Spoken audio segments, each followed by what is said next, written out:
Welcome to another episode of DD on the Spot. As always, I'm your host, Ryan Johnson. Before I get to our guests here today, I'd like to remind everyone that if you enjoy this content, to please give a like and subscribe down below. We greatly appreciate it. We have Chris Zaino on the podcast. He's also referred to as Dr. Zaino.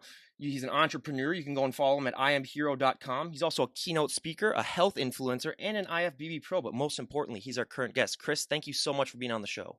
Oh, thanks so much, Ryan. I appreciate everybody who's listening right now. Absolutely. So why don't you give us a little bit of a backstory before we get into all of the stuff that you do? Why don't you give us a little bit of backstory on how you adapted and made that change into the healthy and fit lifestyle? What really was your motivation behind that? Great question. Well, for a lot of people, for guys at least, Arnold was their inspiration, or Sylvester Stallone, and I mean, I love those guys. Don't get me wrong, but my dad was actually my inspiration. He had a great build. I mean, awesome. So growing up as a kid, my dad was, he had a build. Plus, growing up in the late 70s, 80s, He-Man, G.I. Joe, like all the figures were jacked, right? Mm-hmm. So it's like as a boy, as a man, young man, you wanted to have that your heroes were fit.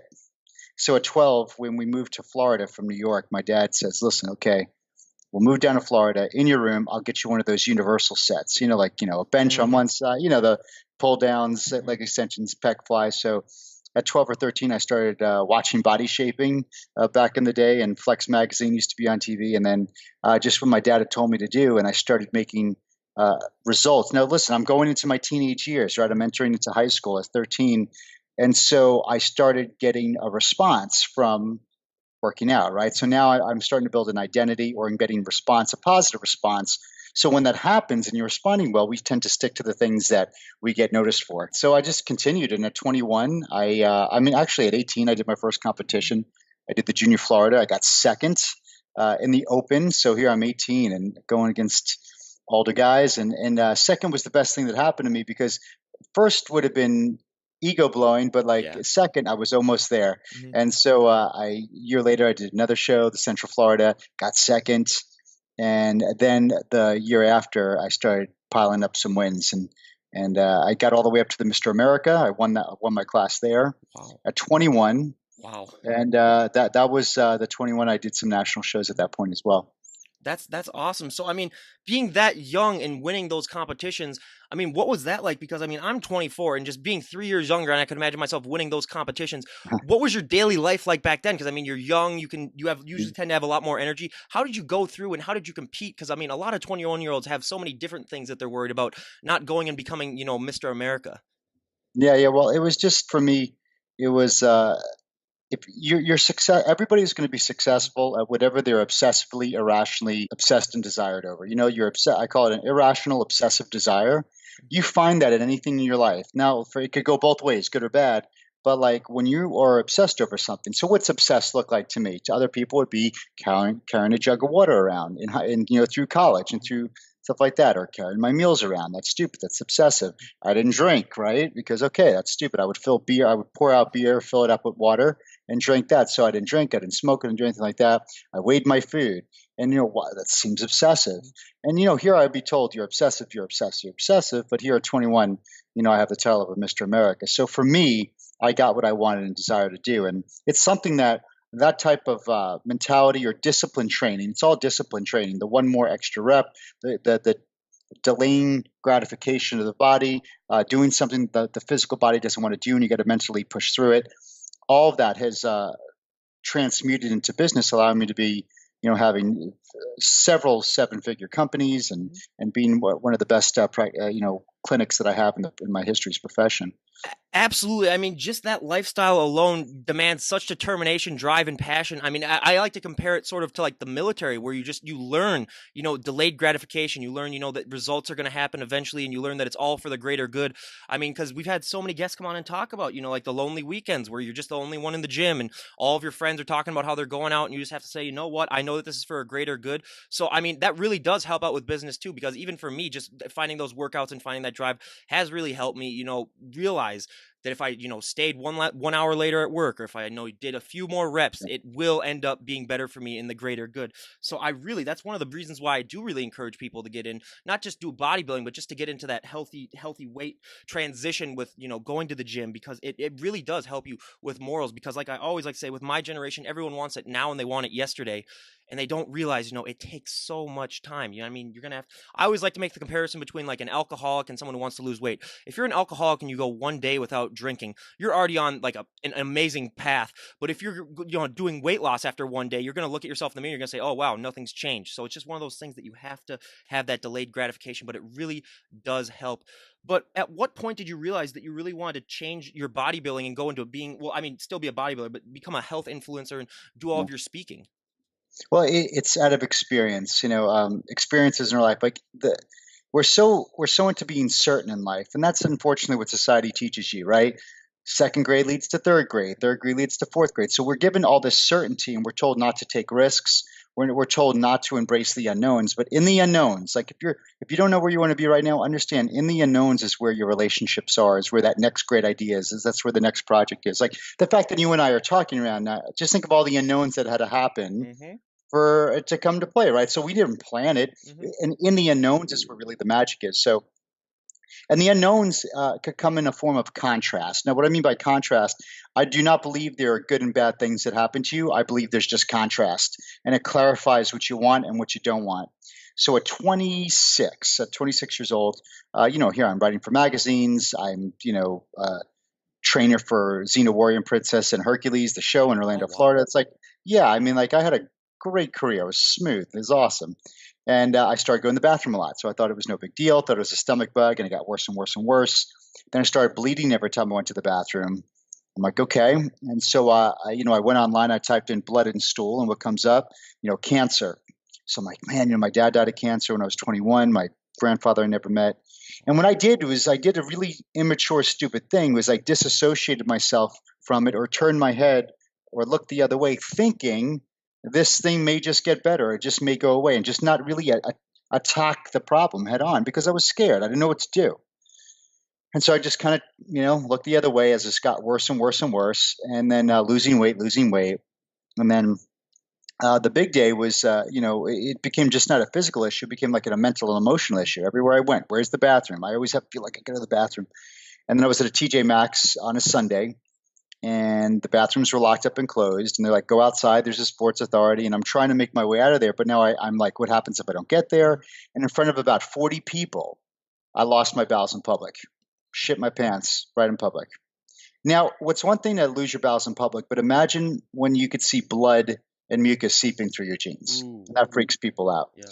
So here I am, this Mr. America, this person who was paid to look good and feel good, this person who was paid to do nutrition and train people to get them to their goals. I'm standing there, you know, defecating myself in public, stripped away of everything. I was just totally broken. It was really rock bottom for me. And I was just sitting there going, what the hell's become of me? Because see, Ryan, I wasn't eating McDonald's, I wasn't drinking, I wasn't smoking, and all those people are doing way better than me. Yep. So it's like I was so frustrated. I went out the loading dock, called my wife, she picked me up, we went to the hospital, and I was diagnosed with an incurable disease called ulcerative colitis. Wow. So they put me on all these drugs, prednisone, and the drugs were so harsh they gave me hepatitis. The drugs give me medically induced hepatitis. So I'm being treated for hepatitis, colitis, all these other drugs. Nothing's working. Bills are going through the roof. Transfer to Dallas, Texas. Put on chemotherapy, Remicade infusions, interferon shots, all these other stuff. And I went from about 230 pounds to 158 in 4 months. Wow. And the only option they said at that point was they set me up for surgery within a week to take out my entire colon. But they were worried because I was on all these organ rejection medications and immunosuppressants. They said, there's no way, we don't even know if you'll get through the surgery because you can't cut out your colon without getting some type of bacterial issue. And it was just really, they said I'd be sterile. I'd never be able to have children, $6,000 worth of drugs for the rest of my life. So it was really the only option I was ever given with this. And, my life really was spiraling downhill. Yeah, that's wow. I mean, I can't. That's unbelievable. I mean, I had no idea, and that's just That's that. I mean, how did you sort of deal with that too? I mean, I know you said your life was spiraling down, but I mean, at such a young age to deal with that. I mean, I had a friend who had testicular cancer, and he's 21 years old, and he's playing hockey, so he had to come back home and for a year go through chemo and all that. And I just imagine, God, what is that like? But also, I mean, also being so young, how did you deal with that mentally? Just realizing, I mean, because when you're younger, I mean, you always think that you're going to live forever. Or a lot of people do, and they have that mindset. How did you deal with that, knowing that you really had to face your own mortality that early on in life? Well, I wish I could tell you I was a super positive guy. No, I was scared. I was down. I was beat for sure. And I think a lot of people when they see stories and they're in a bad place. See, if you're in a bad place financially, relationship wise, business or health wise, when you're going through it, it's okay to feel those. You're mourning what you used to be. You're going through this issue, so um, you don't have to be positive all the time Mhm. for sure. And then here's an unknown that happened. My anatomy teacher from my sophomore year in high Mhm. school goes, my mom sends out this email. I already lost two brothers. My mom was in her third son, Mhm. and he sends an email going, "Hey, listen, I want to see Chris when he gets into town." So I went into town. He's like, "Listen, I need you to go see my doctor. He's a corrective care chiropractor. It'll Mhm. save your life." And I'm like, "Thanks, but I tried it all." I was like, "Okay, Mhm. whatever." And he goes, and then he stops me. He's like, "You didn't try it all." He goes, "Because if you tried it all, you would have had your health." Mhm. And it woke me up, Brian, because I realized like when we're going through a tough time, we don't realize that we're slowly losing hope, like a disease. We're slowly becoming a victim. And you don't realize you're a victim until you wake up. So he Mhm. woke me up enough to be like, oh my God, he's right. Like I clearly didn't try it all, Mhm. even though I thought I had. So I went to see this doctor. He taught us everything we knew. Our brain controls everything. Yes. It sends messages through your spinal cord and spine. Yes. Any nerve roots coming out to your organs. Got it.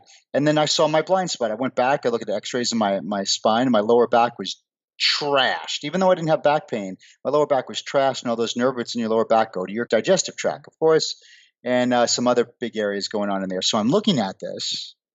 So I'm seeing a blind spot. So everybody's watching or listening right now. Understand this: if you're struggling or you have not reached your goal in an area, whether it be financial, relationship, business, or health, it's very well that it's a blind spot. And if you don't know the blind spot, that's why it's so important to reach out to non biased friends, mentors, coaches that could just shoot it straight with you or be able to see things that you may not be able to see. And so here I see this blind spot. For me, it was in my spine. It was shutting off life to my organs. So no matter what drug I take, it was never going to work. And so I said, yeah, I want to correct it. But then I just wanted to get better. Everybody wants to get better.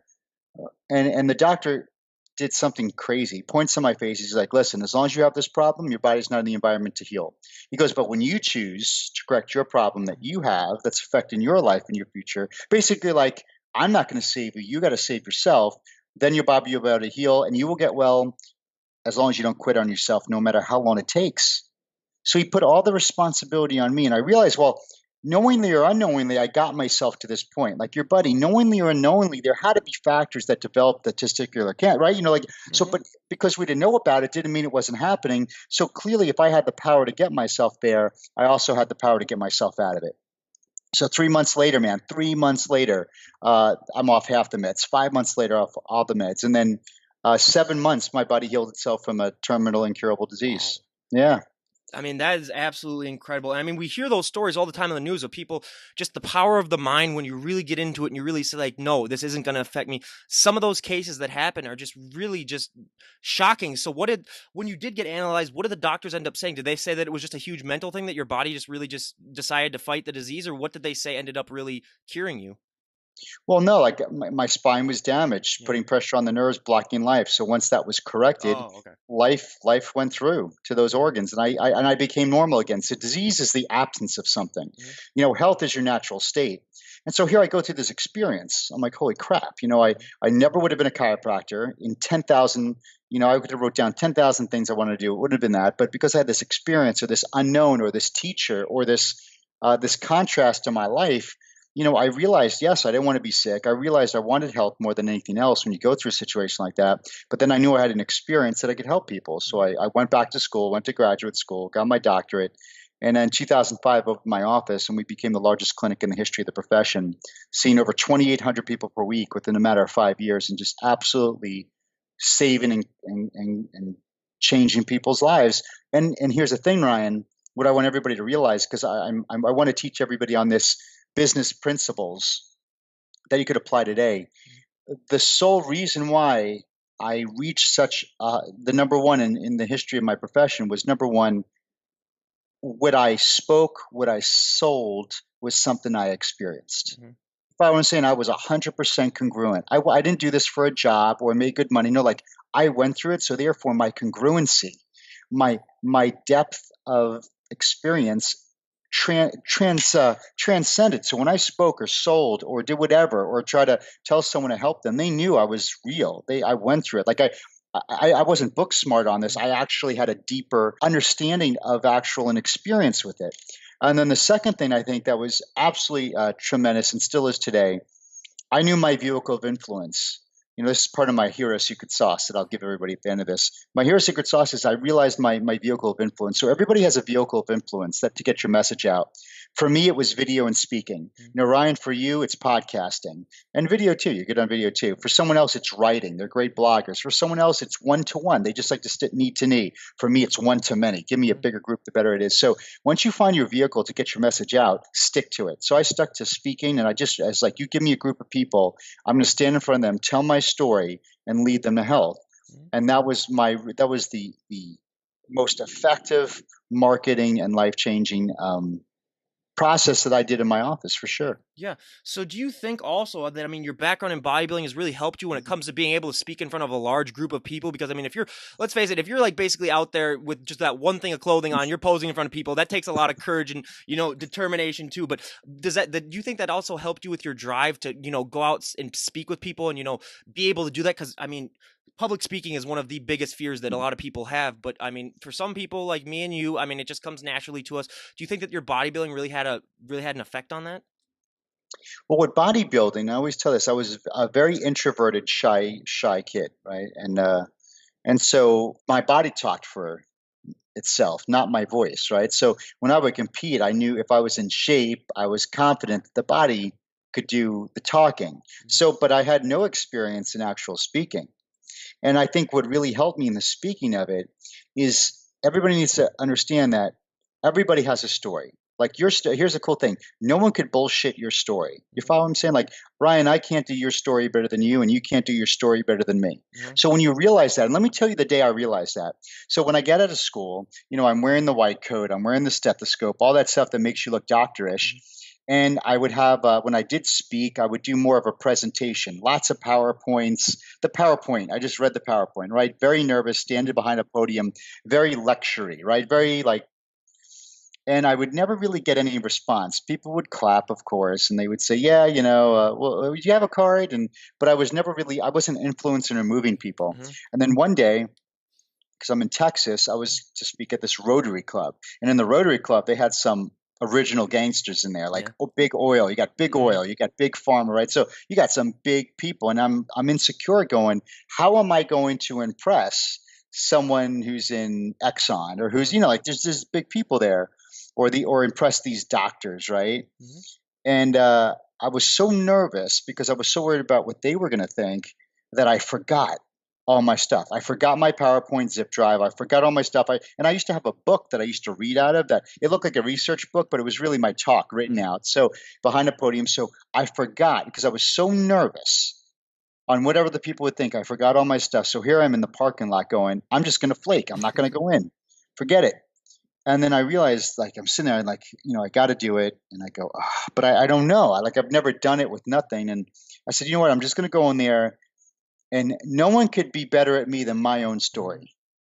And so I went in there and I just told my own story. I wasn't worried about being perfect. I just wasn't worried about being affluent with my words, but I just told the truth, let my heart open, got a standing ovation, and I booked like 15 appointments. People wanted to pay to come in. It was like it was amazing. And that day, I never ever, like I said, okay, that's what I got to do. It's not the technology, it's not the blinky shiny objects. Like, people buy you. So even though I have an amazing technology and an amazing system to get people, I have amazing process procedures backed up by science and thousands of testimonies. At the end of the day, a patient has to say, I want this guy to take care of me Mhm. and my family's health. So if you're watching this, whatever you do, and this is not, you don't even have to own your own business, even at your job or like UPS or whatever, it says like you want people, you want to do your job in such a way of excellence and a standard that's coming from you that you want people to connect with you to say, this is the person Mhm. that I want to dot dot dot. This is the person that I want to lead me or help me dot dot dot. And then it's just a matter of a formality and an exchange of value to then be able to help them. But the trust factor, when you tell you, when you express you, and Ryan, people might be thinking, but I don't have a story. Yep. Everybody, see, you take your experiences for granted. For instance, my parents were married the whole entire time. Mhm. Great. But for some of you listening, you grew up in a broken home. Dad left, mom left, someone died. Like that's all story. Mhm. That's all story that people that are going through that same thing, they need your story to help them feel that they're not alone. So anything you went through in your life, good and bad, mainly the bad, the fact that you could express that and say, listen, even if you're still going through it, I'm still going through it now, but you know what? I'm going to make sure, it's not going to get me down. And just expressing your story, whether it be online, in people, in your business, at work, and just being true and real as it relates, that is going to be, it's for me and for a lot of people, it's the greatest key. And a lot of people on social media, the ones that really crank it, it's because they're able to be transparent. Mhm. 100%. And I mean, also the fact that you are speaking person to person, I think really does benefit because so many people are so used with technology these days to either, like you said, the PowerPoint presentations, they're used to, just the bland speaking. But people, when it's face to face, I think deep down, since we're such a social, humans are such social animals that I mean, once we get down to that speaking to speaking, like face to face thing, it really adds a lot of value. And how have you sort of dealt with, because everyone always has those off days when they're not, they don't feel like they could, be that good of a speaker. They don't like, I don't want to talk today, or I don't feel like I want to go to the gym. How do you sort of deal with that? Because when your job is expected to be, you're expected to be transparent, you're expected to be, very well rounded, and, you're supposed to put on a face every day to people so that they trust you, especially with your business. How do you deal with those days when you aren't feeling the best? Okay, so instead of trying to be a perfectionist, this is stuff I teach in my I Am Hero Mhm. process. And a lot of people, they're so concerned about being a perfectionist. And I used to be proud of being this perfectionist, but really what I was hiding behind. I was hiding behind the excuse of procrastination to move forward. So versus instead of being a perfectionist, my term for you guys is to be a potentialist. Mhm. Now, a potentialist is someone who wakes up and says, I'm going to do the best I can with what I got in the moment I have it. And that's all you ask of yourself. So today, if 60% is the best I got, if I put in my 60%, I did 100% I was able to do today. Think about a firefighter. If he's going through a house and something falls on him and dislocates his shoulder and there's a kid on the other side of the fire, he's not going to say, I'm going to wait till my shoulder heals up.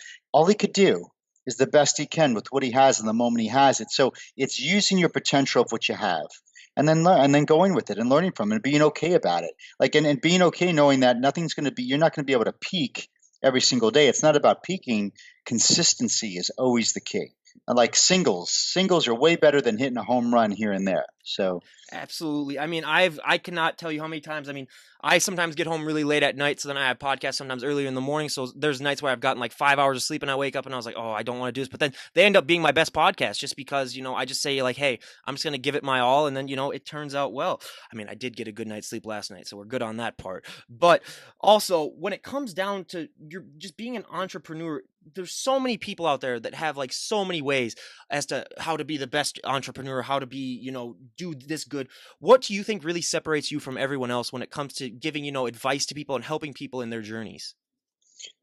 you got to find something that you absolutely enjoy doing. I don't want to use the word love because there's so much baggage with love. Let's change the word love to unconditional appreciation. Like for you right now, I unconditionally appreciate you. That means like when you bring like there's no right or wrong with you, there's no good or evil, there's no judgment, guilt, or shame. Like I just appreciate you with all the stuff that comes with you, right?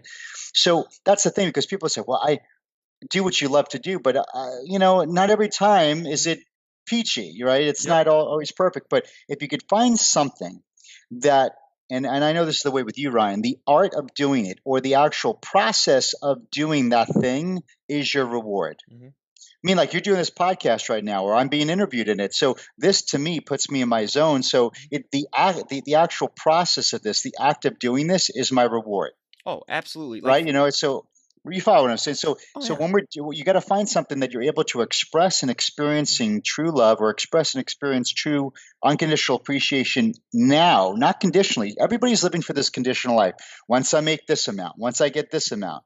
Listen, I've checked off every box, and you checked out the last box, and a million more pop up, and it's still not fulfilling. But if you could find something that you could say, listen, the act of doing it is my reward. So when I'm taking care of my patients, or adjusting my patients, or being on interviews, or speaking on stage, that to me is my reward. Now, the financial freaking avalanche that comes after that is because when people could sense that the actual act of that thing that you're doing is your reward, you're going to outwork everybody. Because Hmm. right now, podcasting puts you in your flow, like they say, the Hmm. flow state, the zone. It gives you excitement. It brings up your energy. You forget to eat. You could do this all the time. You just love being here. Why would you want to do that 4 hours a week? No, you would seek that like a drug. You would seek that because you would want to be in that state as much as possible. So I get blamed. People say, you're a person who likes to work. Well, no, I'm not, man, because if I had to work in the job I didn't want, I would hate it. Yep. See, you follow what I'm saying? So I love working because what I do, or the things I do, in the moment of doing them, it's like it's giving me instant gratification of feedback Mhm. in the now. Absolutely. You And we're follow? 100%. And when we're talking about rewards too, I mean, we're both very talkative people. So when I have people on my podcast, I mean, that's my reward. I mean, I do this for free. I don't make any money off of it. So it's a hobby for me right now that, maybe later on we'll see what happens to it. But I mean, I just love talking to people and having them come on and share their stories. And I get that, everyone has to find that one thing in life. I mean, before this, it was obviously when I was on the mound pitching. That was the one moment where you're just like, wow, this feels amazing, and chase that. But then unfortunately, I can't do that anymore. So then podcasting is just another thing that I really found out. And it does, there's a lot of trial and error that comes in it. I mean, a lot of people these days, especially, aren't willing to take the risk. They aren't willing to lay it all out in the line. It's just one of those things where sometimes you just have to say, what is the worst thing that happened? Out of all the things that could possibly happen to you, I mean, it's like, does it really matter that much in the grand scale of things? That's what I always like to say to people too. It's like, you can fail or you won't. It's just as simple as that. So I mean, it's just go out there like Wayne Gretzky. You miss 100% of the shots that you don't take. It's one of those things where just getting out there is the most important thing for a lot of people. Like you were talking about before you went and did that conference, how you didn't want to do it, or because you didn't have your stuff and you were out there. I've had times too where even going into job interviews, I show up and I'm just like, do I really even want this? And I just push myself. And then I've had a job before that I was at UPS that I really, really loved, but the company shut down. So that was just one of those things where I just realized, just go for it. What is the worst thing that can happen? Yeah, and the way, if someone's listening, like, well, I just don't have that thing right now, and the best way to find it is you got to be exposed to it. So instead of saying, well, what thing makes the most amount of money? Don't worry about that. Find the thing you like. So I call it the buffet of life. You just got to try a bunch of different things. Try it. If you don't like it, leave. You're not a quitter. Yep. Like a lot of times you're like, well, if I leave, they're going to think I'm a quitter. Or if you guys are in school and you're like, this isn't for me, but if I leave, my parents get like, you're worried about everybody else. But it's like, you got to try enough different things that every time you do something, you're going to develop a little skill in that thing, right? I don't care what it is, you're going to develop some type of skill, and you don't realize you could start marrying those skills together, and you create something unique. So it doesn't have to be your own business. You don't have to be an entrepreneur. You could work at a job that you really enjoy doing, but you're not going to know until you try the different ones. So if you give yourself grace and mercy and saying, listen, from 20 to 30 or from 30 to 40, Mhm. if I have to try a couple different things, or if I experiment on different things, and you'll know two things. No, I don't like this. So if you know you don't like it, that makes it very clear what you don't want. And then I don't like this. And because I don't like this, it clarifies what I do want. I don't like this because I realize that I do like this more. So it's all learning self-awareness about yourself. And once you could really, usually it's your hobby. Like I teach people how they could actually get paid for the things they love doing, which is usually your hobby, Mhm. and then go from there. But you got to try different things. Like you can't, I say, if we do bodybuilding again, if you told me what's your favorite food and all I ate was chicken and rice, I would never be able to tell you what I like because I didn't try anything Mhm. else. Yeah. So here, chicken and rice would be certainty, but the unknowns, the trying different things is actually where the richness of life would come from. 100% because they're just so I mean being this generation, I cannot tell you how many of my friends and just stories from people that I've had in my classes or people that work for me who are younger, they just don't know what to do and they don't realize they just always think that the next job that they get after college is going to be the one job that they're going to stay. They think it's like 100 years ago where the one job you got after your education was the job you're going to work there for 50 years and you're going to retire. They don't realize that that is not the end, because I have so many friends that are just anxious about going to the workforce because then they're like, well, then I feel like my identity is going to be lost. And it's like, you don't realize that it's just a moving point. Like, you don't have to be that job. It's not like you are being enslaved and you have to work there the entire time. You can move, you can experience life and experience different things. It's one thing that a lot of people then just decide to hide away in their phones and the technology that we have, which, I mean, the technology is great, but it can be bad. I mean, I'm not going to badmouth the technology because it allows me and you to talk and have me have my podcast, but it's just one of those things too where the drive needs to be there for some people, but it just isn't. And what are some ways that you use to help motivate your clients that do have a low drive? Well, they have a low drive because you know, they're focusing on what they don't have, right? So when we focus what we don't have, we get discouraged. That's where fear and worry and scarcity comes from. Mhm. So I'm like, you could still attract that, or you could start focusing on doing something. So the greatest way to get out of a funk is energy, is motion. Period. Action. Action gets you moving. Like, so it's momentum. So sometimes in the beginning, my patients have to borrow my confidence in their ability until they get motivation. You follow what I'm saying? So Yep. sometimes they could be so down and out, they have to borrow my confidence in them until they build a momentum. And I'm okay with that, but I let them know. I go, it's okay that you borrow my confidence. There's going to come a time where you got to take personal responsibility and believe in your own self, Mhm. because that's the key. Like, you have to believe in your own self. You have to see enough momentum or writing in the stand to say, hey, I made the right decision to move forward. But when you're in a funk, absolutely, it's very tough to get out of it. But the best way is to move. Like, if I'm in a funk and I get on it and I move my body, I go outside, I do something, like, it gets me out of it, right? Mhm. So, but a lot of times it's very tough to do because that's the last thing you want to do. Mhm. So I really believe to get out of any type of sticking point, you got to put massive action always is the answer to that. And the feeling of when you help these people, I mean, especially with your chiropractic stuff, and you have people Yeah. that, have bad pains and just helping them get through that. What is that feeling like for you, knowing that you're actually doing something that's really helping out people? Because a lot of people have these jobs where they just feel like, what am I doing? Like, how do I benefit people as a whole? They just don't feel that. But what is that like for you? Because you have a job where you can feel that, just knowing that you help out others. Yeah, you feel like a hero. Mhm. Yeah. I You mean, that's. feel you feel you feel exactly the way you wanted to feel when you were a kid. Mhm. You wanted to be admired or idealized for courage, contribution, outrageous achievement, and nobility. That's what we all wanted. Mhm. When even ladies out there, you wanted to be a princess. A princess is a hero. So the thing is, now like I said, through institutions such as teachers and preachers and dogmas and religions and society and media, whatever it is, we're injected with imposed conditional values to Mhm. become mediocre. You're told not to express yourself. All these other things. So you're told to be just like everybody else, mediocre, Mhm. and you find yourself putting on this false suit Mhm. to conform and fit in. And then sometimes you wear this phony suit for so long, you forget who the hell you were. You Mhm. forgot who you were when you were the kid, when you wanted to be a baseball player when you were a young kid, and that was like just the dream, and you were able to get up there. That's why you were pumped about it, Mhm. because it's something. So it's about really getting childlike again, not childish, but Mhm. childlike, and knowing that, because childlike means that you have crazy imagination, you're creative, you Mhm. question limitations, you always ask why because you're looking for your own truth. You're loving, you're forgiving. They fall down, they get back up. They're just amazing. They're closers. My kids closed me 100% of the time. Like, they never lose a sale with Mhm. me. It's like, and that's all the characteristics we were born with. So the reason why you feel you don't have those is because somewhere along the line, that hero was put in a Mhm. prison, and it's your job to realize you live in a secret identity. You got to get back to your true authentic hero-ness, which is being like a kid again and Mhm. really like going after it.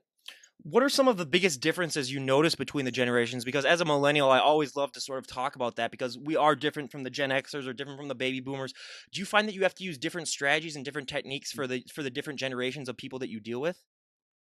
I think millennials are. I think they have a better opportunity because they're more. I think they're okay with trying different Mhm. things because they're actually more concerned with, like, a millennial will be the person that, hey, instead of going college or after college, I'm going to travel the world Mhm. first.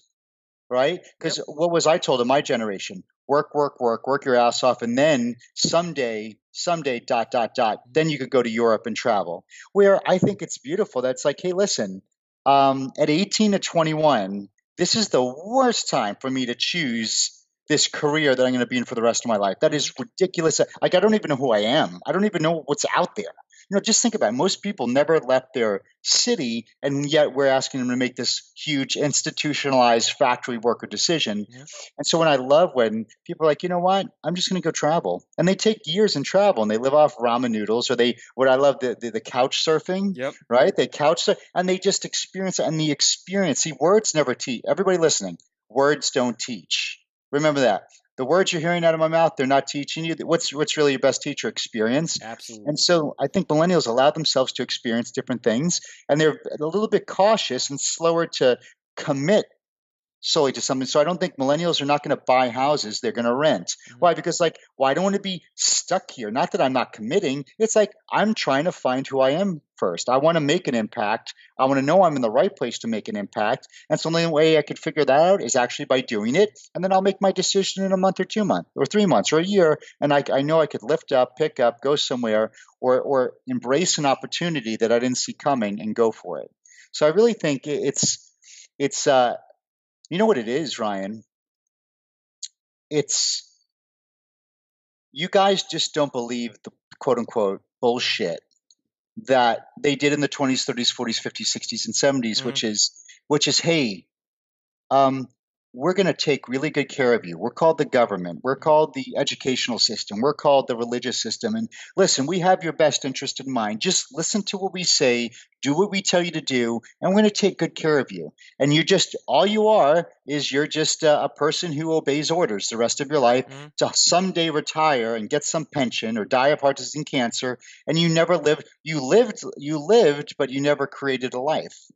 So I think today it's like millennials are like, I'm not so sure about your Mhm. your formal process. I think I have a little bit more say in who I am and what I do or what I want to be, and it's just not working anymore.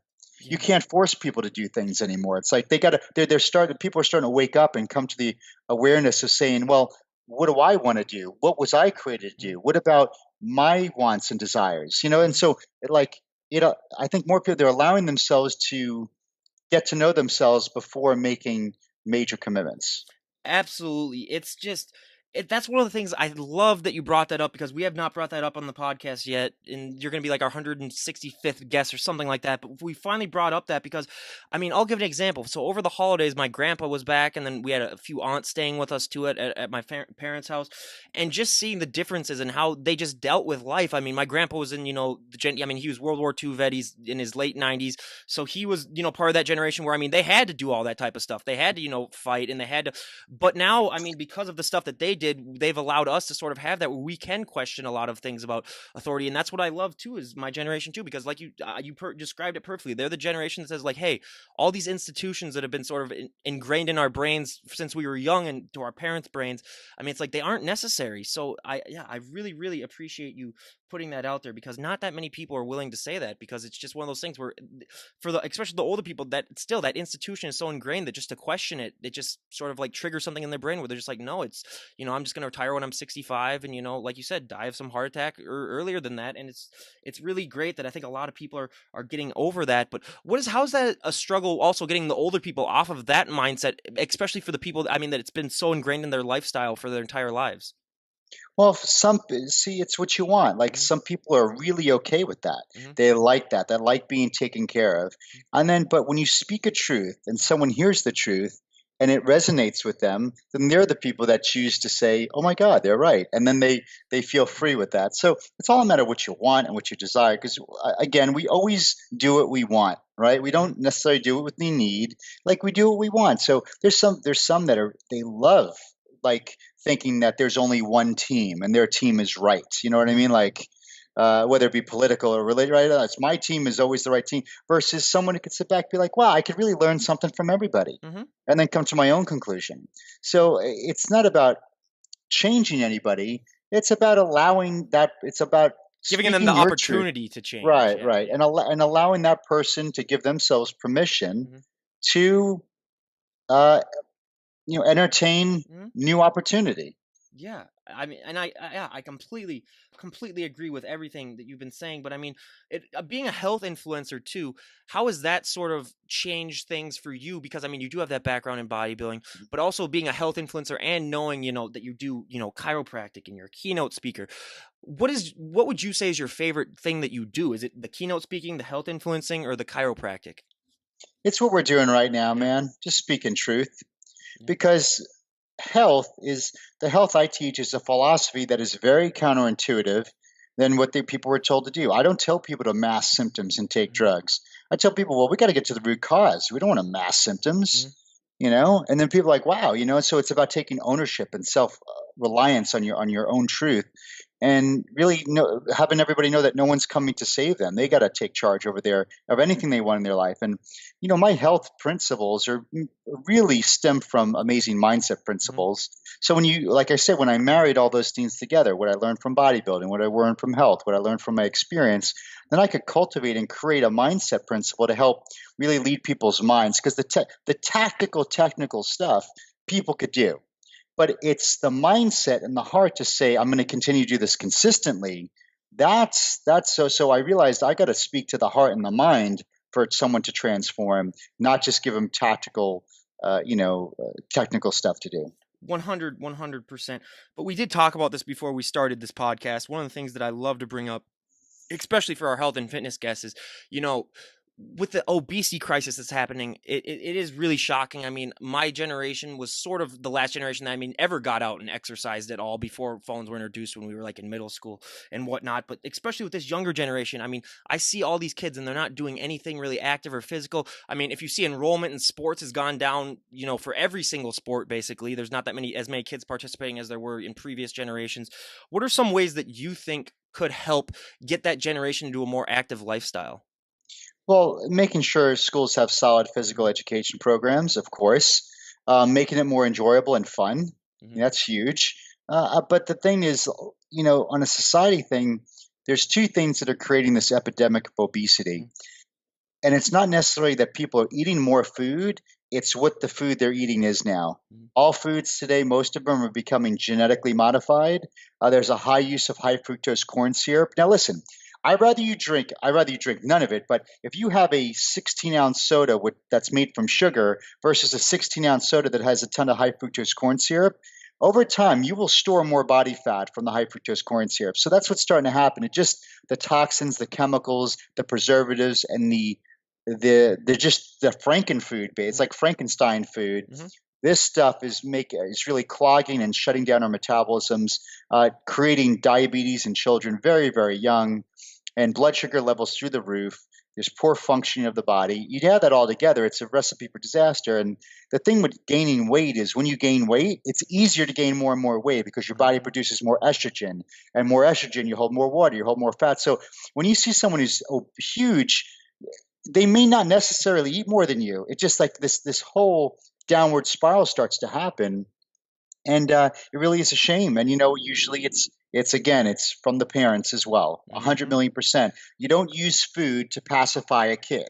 mhm, You don't use it if your kid's throwing a tantrum. You don't give him food to pacify him, right? So mhm. it's a combination of all these things, Ryan. Yeah, I mean, 100. All these bodybuilders that we have on, I mean, they always say, like, I don't want to get my kids really necessarily into the lifestyle, but just teaching them healthy ways early on really, really helps with these kids. Because I remember I had the friends that had, the healthy parents that ingrained in them, and they're, in a lot better shape now than a lot of my other friends. So, like you said, I mean, the parent thing is a huge, huge thing. But if you had one overall message that you could bring through this podcast, if you had just one thing that you could say to people, what would it be? My goal is that you could find something Hmm. that you could truly express and experiencing true unconditional appreciation now.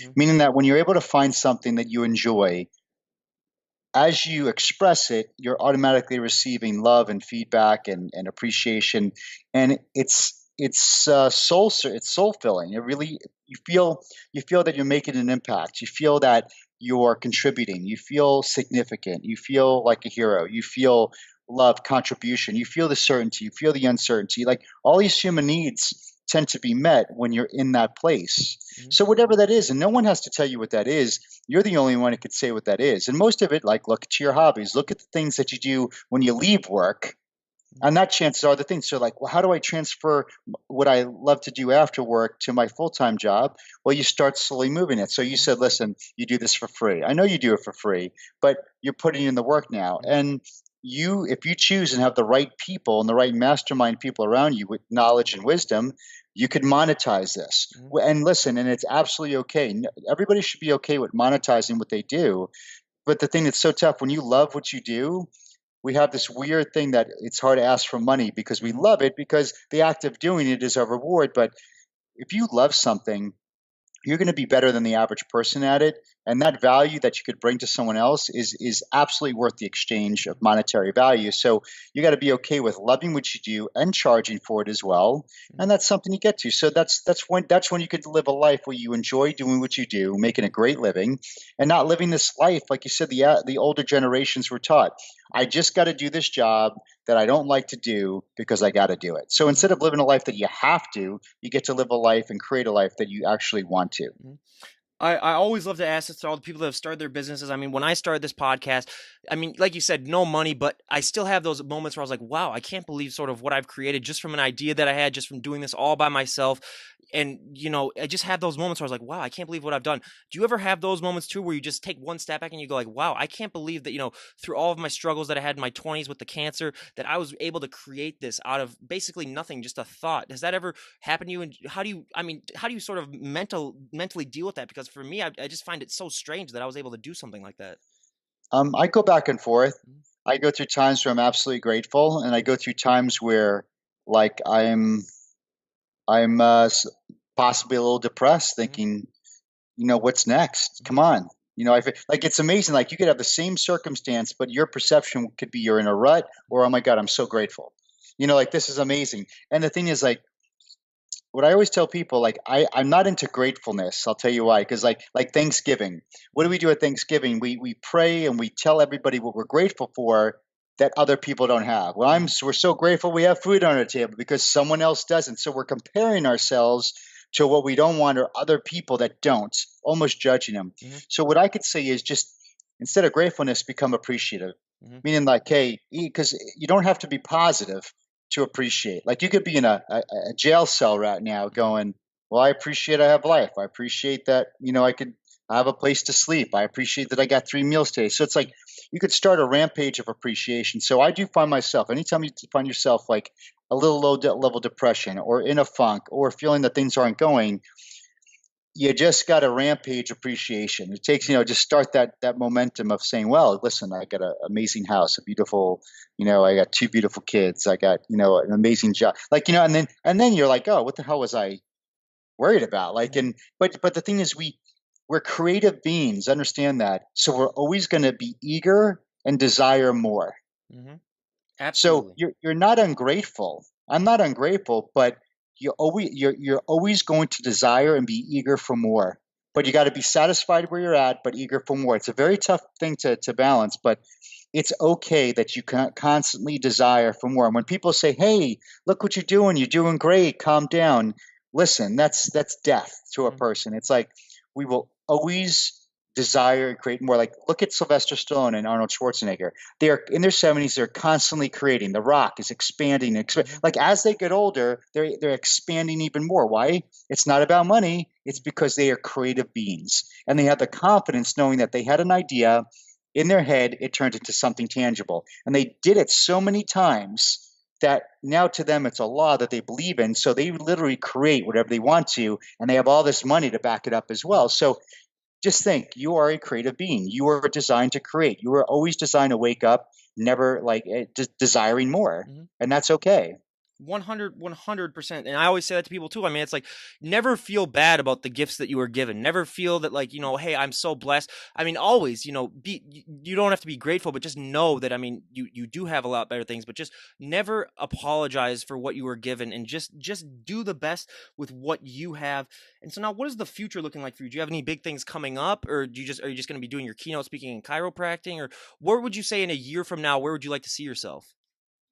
Well, I have the I Am Hero project is Mm, really the next evolution of me, what we've been doing. So, I still am able to see patients, but with the internet today, we could do things and speaking, going here on the weekend and doing masterminds and coaching people. It's really is the next level of awareness. So like if you're listening, if we talked about today, if anything uh, you know, jived with you. If mhm, anything, if you're sitting there, say, "Oh my God, that's right. I relate to this. This makes sense to me."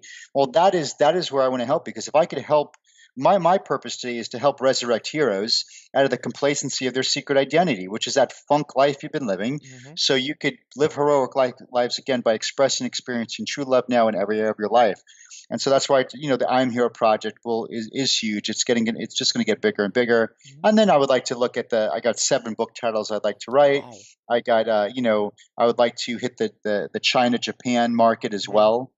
For some reason, I think that would crush it, mhm, and just allowing, but really allowing and masterminding with the right people. Remember, you don't have to know how to do anything. Like I don't know how to start a podcast, but guess what? I know Ryan does. So understand, like, if there's anything that's a fear or a fog that's standing in your way, you're like, oh, I don't know. Like all your excuses. I don't know how to do this. Or I don't know how to do a Facebook yet. It doesn't matter. Whatever your fears are, write them down. And there's people like a Ryan that your fear is every day for them. And mhm. so this is where you team up with other people or other heroes and what they do, and it takes away all your fears and fogs, and you're able to move forward. And yes, you might meet people that say they know what they're doing and they don't, but that doesn't mean you stop. That means you find someone else, and then you build this team or this mastermind team of people, and you use everybody's wisdom and understanding so you could get the things that you're not certain of. Because that's why we don't move. We get afraid. We get scared of what we don't know. You bring in people that do, and you learn it, and there's nothing stopping you. I mean, I couldn't agree more. And Yeah. again, you guys go and follow him. I'll leave all of his links down below. IamHero.com. I'll leave his Instagram. I'll leave everything for him. I mean, if anything really touch base with you today, I highly recommend that you go and contact them because, like I said, or like he said too, I mean, there are a lot of people that just live in that funk life. It's really, really happening, especially nowadays with, all of the technology that we have where we just seem like we can't focus on anything. But if you want something that can help you out, I definitely recommend going contacting Chris and just seeing, what you guys, if you guys gel or whatnot. I mean, I highly, highly recommend.